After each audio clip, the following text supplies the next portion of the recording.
Olá para você que me acompanha a partir de agora. No vídeo de hoje falaremos sobre o impeachment.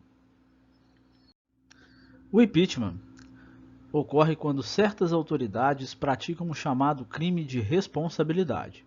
Trata-se de uma situação muito grave, na qual a autoridade que comete a infração perde o cargo e sofre sérias consequências, tais como a inabilitação para o exercício da função pública por certo tempo.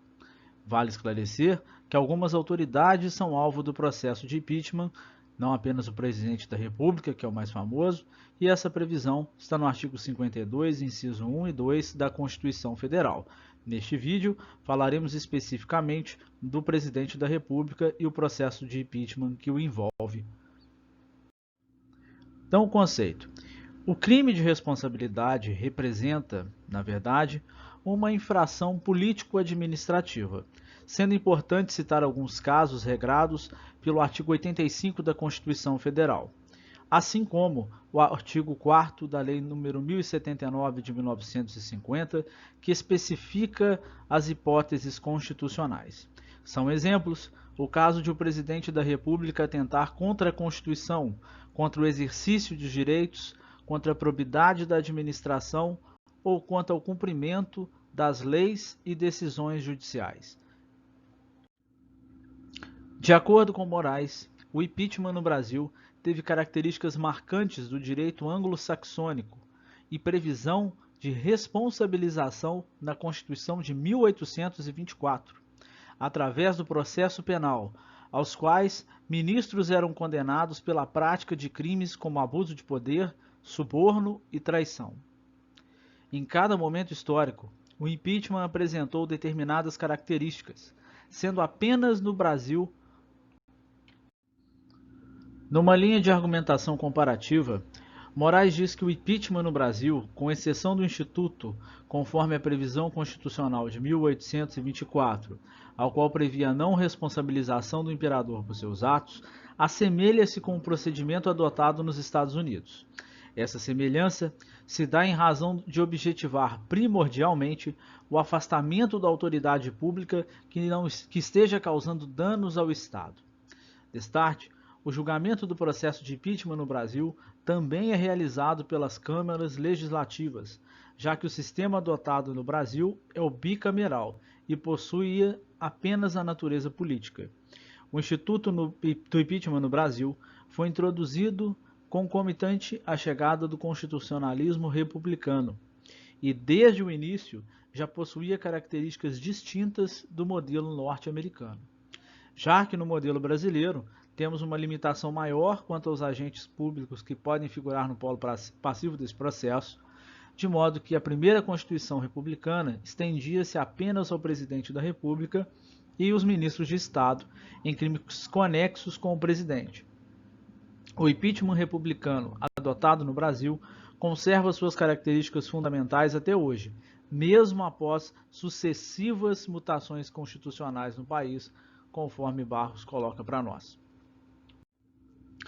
Na lição de Brossard, a responsabilidade da autoridade pública está profundamente ligada ao regime democrático adotado pelo Brasil, visto que apenas o exercício do sufrágio popular não satisfaz plenamente o exercício da democracia, já que um governo marcado pela irresponsabilidade, ainda que procedente de eleição popular, não é um governo democrático.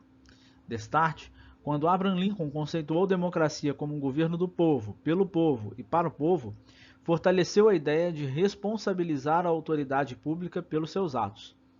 Na íntegra, Brossard expõe: a ideia de responsabilidade é inseparável do conceito de democracia, e o impeachment constitui eficaz instrumento de apuração da responsabilidade e, por conseguinte, de aprimoramento da democracia. Falando sobre o procedimento ainda, segundo Gasparito, o procedimento de impeachment é dividido em duas fases, sendo a primeira, preambular, denominada juízo de admissibilidade do processo. Esta é executada na Câmara dos Deputados, tratando-se do processo propriamente dito, sendo que a segunda fase e última é executada pelo Senado Federal. De maneira complementar, na fase inicial, a Câmara dos Deputados alegará procedente ou não a acusação, de forma a admitir o processo e julgamento pelo Senado Federal. Nessa fase, a acusação poderá ser realizada por qualquer indivíduo em pleno gozo de seus direitos políticos. Desse modo, o presidente da República já incidirá como acusado, sendo-lhe garantido o contraditório e a ampla defesa. A aprovação do impeachment exige requisitos mínimos, como a apresentação de provas e listagem de testemunhas. O pedido é analisado por membros da bancada da Câmara dos Deputados em um prazo de 10 dias, para que a mesma possa emitir um parecer contrário ou favorável ao prosseguimento do processo. Assim, para continuidade, o pedido necessita ser posto em votação pelo presidente da Câmara, bem como ser aceito por 2/3 dos deputados. Caso o presidente seja acusado de crime comum, o Supremo Tribunal Federal fica encarregado de julgá-lo, mas, se a acusação for de crime de responsabilidade, este é feito pelo Senado Federal. E quem figura no polo passivo? No polo passivo do processo de impeachment se enquadram o presidente da República, governadores de estado, Distrito Federal, ministros e ainda o prefeito, juntamente com o vice. Em síntese, todos os membros do Executivo podem figurar em todos os níveis da federação. O pedido pode ser feito por qualquer pessoa que leve denúncia à Câmara dos Deputados, mas para que a mesma seja aceita, deverá conter provas do crime praticado pelo sujeito, apresentando-se ainda uma lista com assinatura de no mínimo 5 testemunhas, sendo obrigatória uma dessas assinaturas com firma reconhecida. Alude-se que o caso do presidente da Câmara considerar válida a denúncia do crime, o mesmo deve encaminhá-la para o plenário da Câmara. Essas infrações operam como instrumentos de contenção e resguarda do Estado de Direito, do livre exercício dos direitos, da segurança e probidade e respeito às diretrizes normativas orçamentárias, consideradas, então, como indispensáveis à estabilidade política, jurídica e econômica do Brasil. Então, o procedimento de impeachment aí, ele tem este cunho, tá? O objetivo dele é esse resguardo que mencionamos. Quanto à definição de crime de responsabilidade, Agra destaca que é um delito meramente político, devendo ser julgado por instâncias políticas e agentes políticos. Aos acusados são imputadas sanções políticas que necessariamente não se caracterizam em sanções penais. Lima ressalta que o crime de responsabilidade não configura ilícito penal, e sim adentra no direito penal mediante infrações políticas, na qual não ocasiona sanções penais, e sim sanções políticas. Desse modo, o crime comum e o crime de responsabilidade se diferenciam no julgamento, já que possuem natureza distinta e ainda são julgados por órgãos diferentes. Brossard destaca que o procedimento de impeachment exige uma postura diferenciada, já que o julgamento é em face do administrador e não da pessoa que ocupa o cargo público. Sendo assim, a responsabilidade criminal, os objetos da tutela jurídica são o sistema democrático, a forma republicana de governo e a estrutura federativa do Estado. Logo, está a cargo do povo e do Congresso Nacional protegê-lo, seja através do voto direto e exercício da cidadania, seja por meio do julgamento dos crimes de responsabilidade. O presidente da República, por sua vez, só será processado e julgado pelo STF caso responda a crime comum. Didaticamente, o processo de julgamento do presidente pode ser dividido em 3 partes: denúncia, acusação e julgamento. Caso haja sentença condenatória do presidente, o artigo 34 do Código de Processo Penal estabelece a destituição do cargo. No que se refere à perda do mandato em razão da prática do crime de responsabilidade, o processo será direcionado ao Poder Legislativo, o qual irá receber a denúncia, julgar o denunciado e constatando se houve ou não a prática dos crimes em questão. Caracteriza-se ainda o crime de responsabilidade conforme previsto no artigo 85 da Constituição Federal e ainda aqueles definidos por lei especial. O órgão máximo que possui competência para julgar os casos de impeachment após a aprovação da Câmara é o Senado.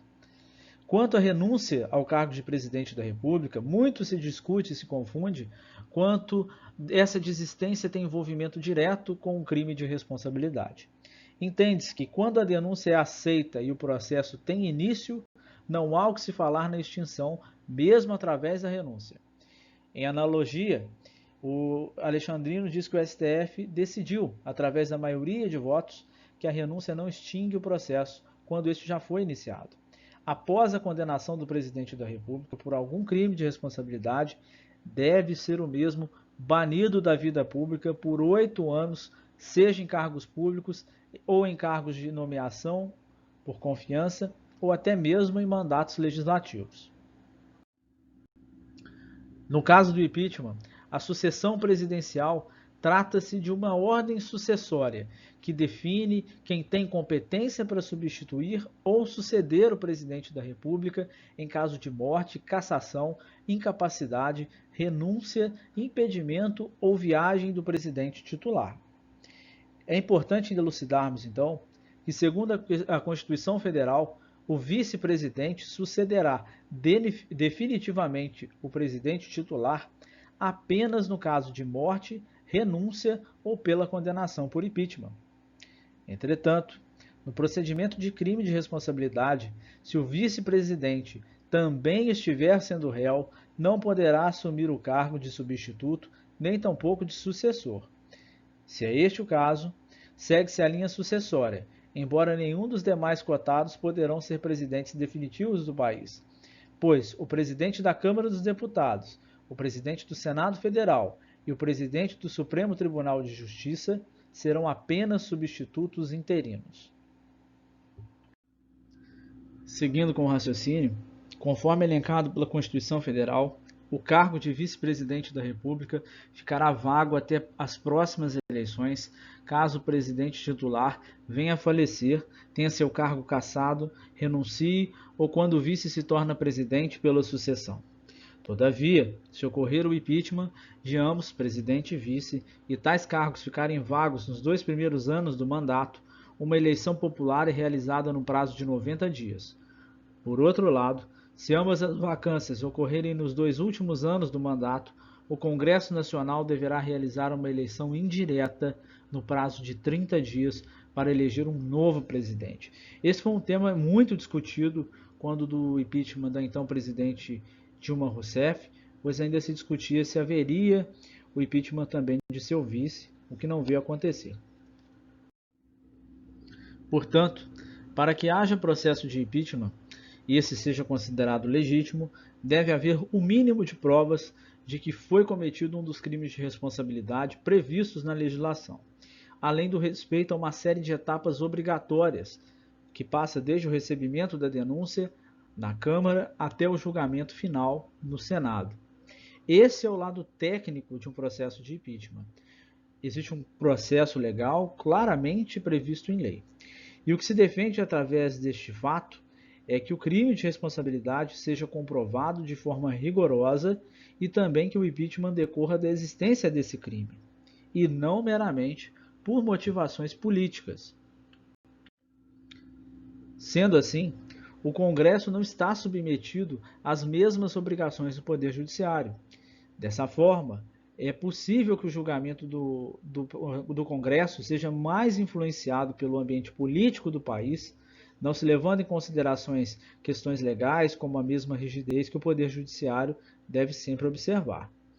Dessa maneira, existe um pouco de espaço para interferências do Poder Judiciário ao longo da tramitação no Congresso, tendo em vista que o máximo do STF no campo de atuação será agir como um árbitro, determinando o que está certo e errado com relação ao ritual do impeachment.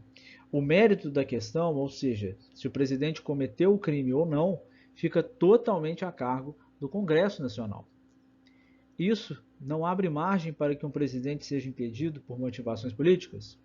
Sim, certamente, conforme o caso. E é exatamente por isso que se diz que o impeachment é um julgamento com caráter político, pela natureza da criação dele. Bom, se você gostou desse vídeo, deixe o seu like, deixe o seu joinha, comente lá nos comentários o que você gostaria que eu tivesse falado, ou uma sugestão para um próximo vídeo. Se inscreva no canal se você ainda não se inscreveu, isso ajuda muito o canal a crescer. Nos vemos no próximo vídeo. Até lá!